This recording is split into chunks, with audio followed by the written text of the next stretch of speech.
결국 농식품부는 기존 법률에서 규정한 가격 변동률에 더 큰 가중치를 두고 물가 상승률을 반영한 것으로 분석됩니다. 하지만 농식품부는 이에 대해 명확한 설명을 하지 않고 있습니다. 민간 농업 연구기관인 GSN-J 인스티튜트는 지난 3월 발간한 쌀 목표 가격 재설정과 쌀 변동직불제 개편이라는 보고서에서 생산자 물가지수를 반영하면 쌀 목표 가격이 19만 7,172원이 된다고 밝혔습니다.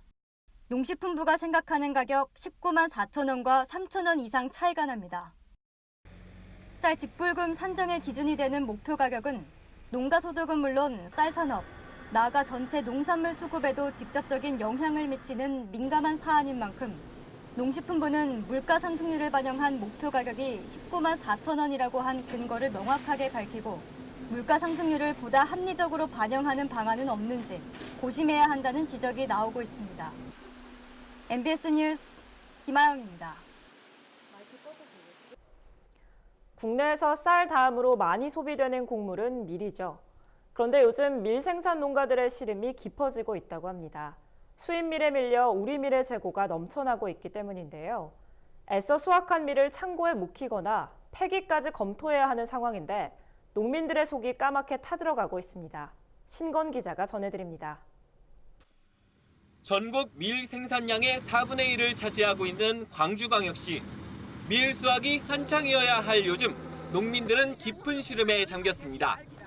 밀 재배로 했으면 돈을 줘야지. 작년에 넘긴 밀 수매 대금을 아직까지 받지 못했기 때문입니다. 눈으로 보고 날인 날마다 이거 눈으로 봐야 할 입장인데 보면 화가 나죠. 벼수확이 끝나면 밀 파종이 들어가야 하지만 아직 파종을 하지 않고 있습니다.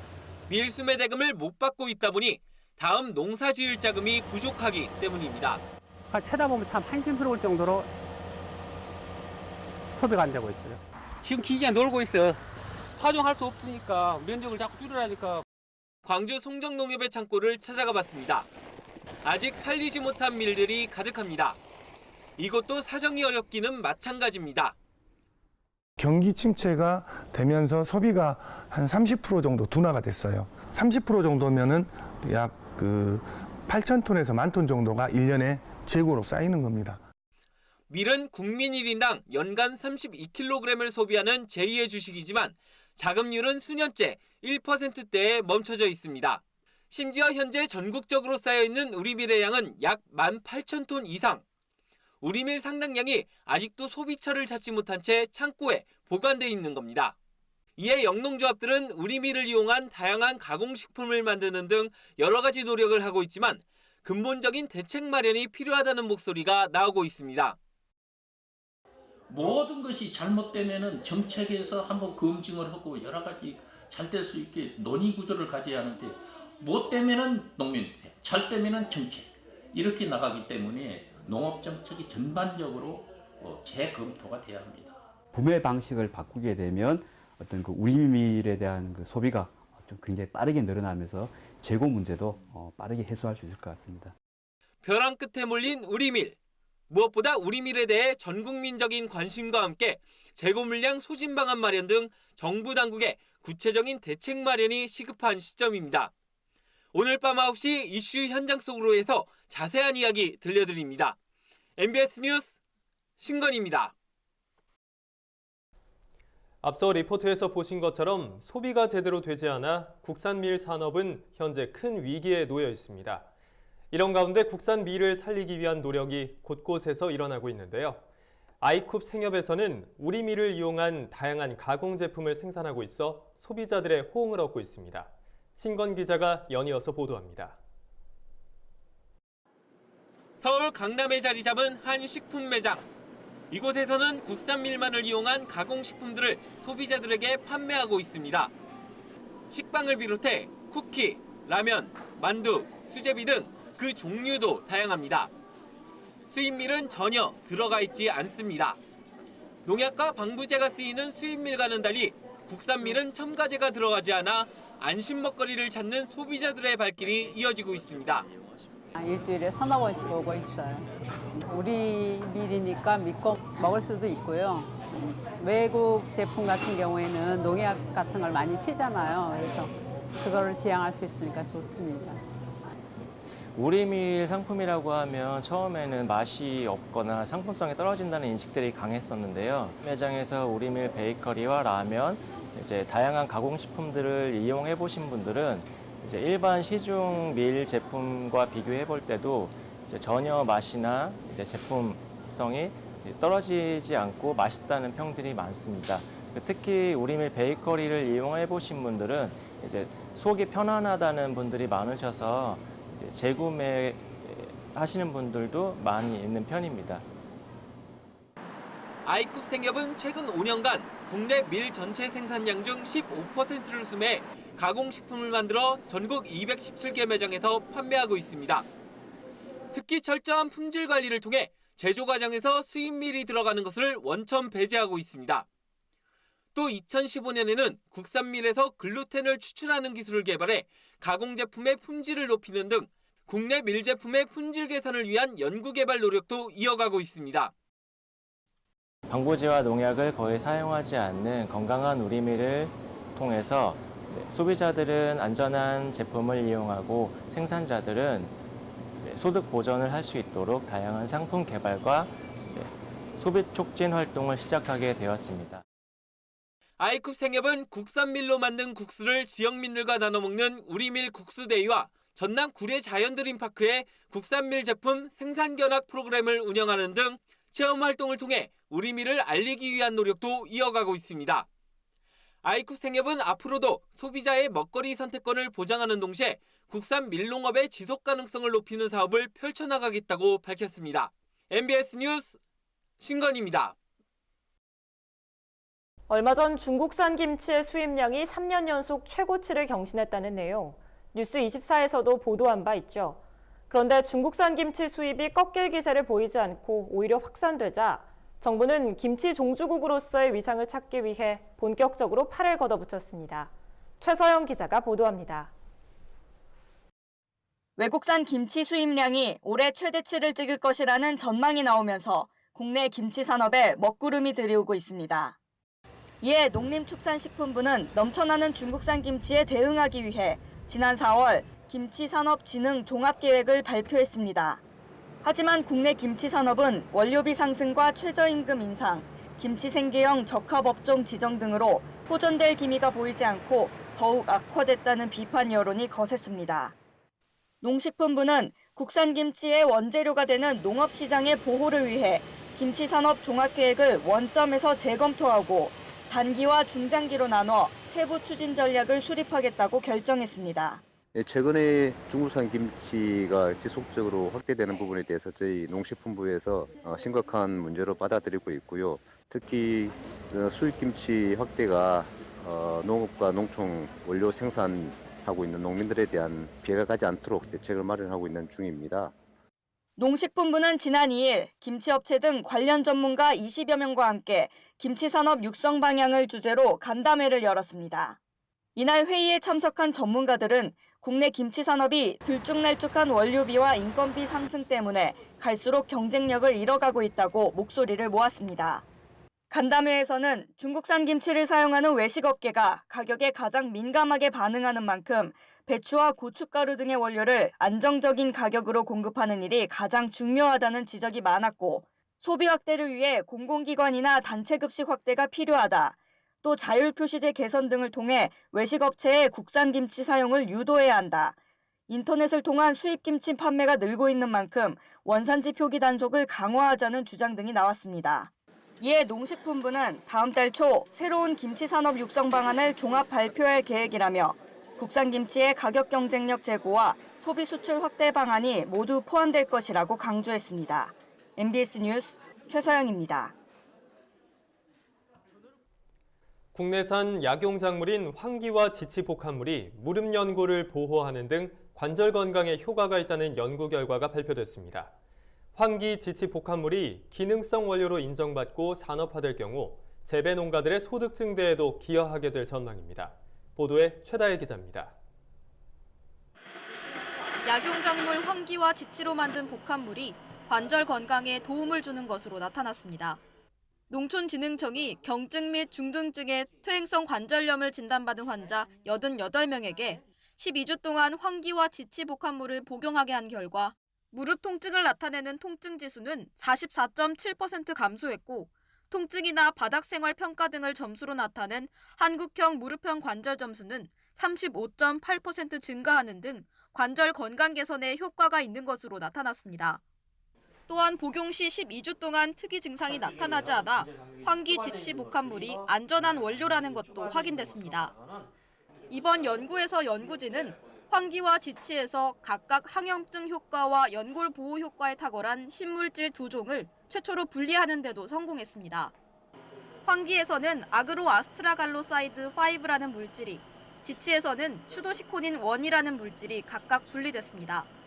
항기와 지치는 인공적으로 저희가 퇴행성 관절염을 만든 동물 실험에서도 연골을 보호하는 그런 효과를 확인을 했습니다. 또 2020년 상반기까지는 건강기능식품 기능성 원료를 식약처에 등록을 할 예정에 있습니다. 그 원료를 생산하고 있는 농가에서도 좀 소득을 증식시킬 수 있는 그런 부분이 있습니다. 농촌진흥청은 이번 연구 결과에 대한 특허 등록을 마치고 산업화를 위한 기술 이전도 완료, 환기 지치 복합물에 대한 다양한 제품 개발을 앞두고 있다고 밝혔습니다. NBS 뉴스 최다희입니다. 최근 도시와 농촌이 힘을 합쳐 농업농촌의 어려움을 극복하자는 취지의 도농협동 포럼이 열렸는데요. 현장에 오주석 기자가 다녀왔습니다. 개원 2주년을 맞은 도농협동연수원은 지난 6일 서울 중구 농협중앙에서 제4회 도농협동 희망 포럼을 개최했습니다. 도시와 농촌이 힘을 합쳐 농촌 사랑을 실천하고 국가 경제 발전을 견인하기 위해 열린 이번 포럼에서는 여성 소비자 단체, 기업 등 300여 명이 참석해 도농협동 국민운동 업무 협약을 맺었습니다. 이날 행사에서는 한국여성유권자연맹 등 11개의 단체가 농협과 신규 협약을 체결했고 38개 단체가 도농협동교류단 합동발대식을 가져 도농협동운동의 실천 의지를 다졌습니다. 김병원 농협중앙회 회장은 농촌은 도시민들의 마음의 고향이라며 도농협동교류단 활동이 활성화되면 국민 모두에게 농업의 가치를 공유할 수 있을 것이라는 기대감을 나타냈습니다. MBS 뉴스 오주석입니다. 다음은 지역 뉴스입니다. 관악농협은 2018 제17회 우리쌀 팔아주기 운동 및 전국 8도 우수 농특산물 대축제를 개최했습니다. 최근 폭염 및 태풍 피해로 어려움을 겪은 농업인의 불안을 해소하고 쌀 소비 촉진을 위한 우리쌀 팔아주기 운동과 함께 전국 8도 산지 25개 농협이 참가한 우수한 농특산물을 자랑하는 직거래 장터를 열었습니다. 관악농협 박준식 조합장은 농업인들의 고통을 함께하고 쌀 소비 촉진을 위해 농협이 앞장서겠다고 말했습니다. 본 행사는 11일까지 5일간 진행되며 우리 농특산물 소비를 촉진시키고 소비자에게는 품질 좋은 우리 농특산물을 저렴하게 판매할 계획입니다. 전북 도내에서 농기계를 몰다 발생하는 사고가 끊이질 않고 있습니다. 전북경찰청에 따르면 지난 3년간 발생한 농기계 교통사고는 모두 116건으로 31명이 숨지고 146명이 다쳤습니다. 농기계 교통사고는 자동차 운전자들이 과속을 하거나 제대로 주변을 살피지 않아 발생하는 경우가 많은 것으로 나타났습니다. 천안 서북소방서는 농촌마을 화재 초기 대응을 위해 서북구 5개 마을에 자치소방단을 구성했습니다. 서북소방서는 직산읍, 군서리 등 5개 마을에서 자치소방단 발대식을 갖고 주민소방단원 위촉장 수여와 호스릴 소화전 숙달 훈련을 실시했습니다. 마을 자치소방단은 유사시 소방차 도착 전 초기 소방 활동을 펼치게 됩니다. 해남군에서 맛과 기능을 동시에 갖춘 보라색 고구마 출하가 시작됐습니다. 보라색 고구마인 단자미 품종은 농촌진흥청에서 육성한 고구마로 기존 자색 고구마보다 안토시아닌 성분과 당도가 높은 것으로 알려졌습니다. 특히 막 수확했을 때는 팍팍한 분질 고구마지만 후숙 기간을 거치면 당도 높은 점질 고구마로 변해 말랭이 제품으로도 생산 판매할 계획입니다. 양양 지역 4개 마을에 연말까지 농어촌 희망택시가 임시 운영됩니다. 희망택시는 시내버스가 운영되지 않는 지역 주민들이 대중교통 비용으로 택시를 이용하도록 지원하는 사업입니다. 양양구는 지난 1일부터 강릉 주문진에서 양양 현남면과 현북면 등을 연결하는 버스가 감회 운행돼 하조대와 상월천리, 죽정자리, 견불리 등 노선에 희망택시를 우선적으로 투입한다고 밝혔습니다. 농업에 관한 어려운 용어나 개념을 알기 쉽게 풀어드리는 풀어쓴 농업백과 코너입니다. 오늘은 농업농촌에 관한 특별한 기념일에 대해서 알아보겠습니다. 혹시 가래떡데이라고 들어보셨나요? 11월 11일, 바로 우리 쌀로 만든 가래떡을 주고받는 날인데요. 농림축산식품부에서 가래떡데이로 홍보하고 있는 11월 11일은 법정 기념일인 농업인의 날이라는 사실 알고 계신가요? 농업인의 날은 1964년에 제정됐는데요. 농업의 중요성을 되새기고 농민들의 노고에 감사의 마음을 전하자는 뜻을 담고 있습니다. 그런데 왜 농업인의 날을 11월 11일로 정한 걸까요? 사람은 흙에서 태어나 흙과 더불어 살다가 흙으로 돌아간다는 농지 철학을 담고 있는 농업인의 날. 이때 흙을 중시한다는 의미를 강조하기 위해서 흙토, 이 흙토자가 2번 겹쳐지는 토월토일, 즉 11월 11일로 정한 건데요. 여기에서 흙토자는 열십자와 한일자가 합쳐져서 만들어졌다는 뜻에서 숫자 11을 뜻한다고 합니다. 그동안 농업인의 날은 법정 기념일이라는 게 무색할 정도로 사람들에게 잘 알려지지 않았지만 최근 들어서 그 의미가 다시 주목받고 있습니다. 예부터 농업이 국가산업이었던 우리나라는 왕이 농사를 권장하는 권농의식을 행하는가 하면 농자 천하지 대본, 즉 농업은 천하의 사람들이 살아가는 큰 근본이다라는 말이 있을 정도로 농사를 중요시해왔습니다. 하지만 요즘은 어떤가요? 점차 산업화와 도시화가 진행되면서 농업은 점차 산업의 변두리로 밀려나게 됐고 1970년까지 1,400만 명에 달했던 농업 인구가 빠르게 감소했습니다. 3년 전부터는 급기야 300만 명을 밑돌기 시작했죠. 여기에 FTA로 인한 값싼 농축산물의 수입, 식생활의 변화로 인한 쌀 소비 급감, 그리고 농촌 사회의 고령화까지 그야말로 우리의 농촌이 총체적인 위기에 놓여 있습니다. 이럴 때일수록 우리의 농업, 농촌의 중요성을 널리 알려야 한다는 목소리가 커지면서 농업인의 날 역시 강조되고 있습니다. 올해도 전국 각지에서는 농업인의 날을 기념하기 위해서 우리 농업 농촌을 직접 보고 느낄 수 있는 다양한 행사들이 마련돼 있는데요. 특히 내일은 정부 세종 컨벤션 센터에서 농업인의 날 기념식을 가진 후에 이틀간 농업농촌 문화 한마당 축제가 펼쳐질 예정이라 농업계를 비롯해 많은 사람들의 관심이 모아지고 있습니다. 올해로 23회째를 맞이하는 농업인의 날, 이를 계기로 우리가 그동안 잊고 지냈던 농업의 소중함을 깨닫고 어려운 여건 속에서도 농업에 종사하는 농민들의 노고를 이해하는 기회가 될 수 있길 바랍니다. 지금까지 풀어쓴 농업백과였습니다. 저희가 준비한 소식은 여기까지입니다. NBS 뉴스 24 마칩니다. 함께해 주신 여러분 고맙습니다.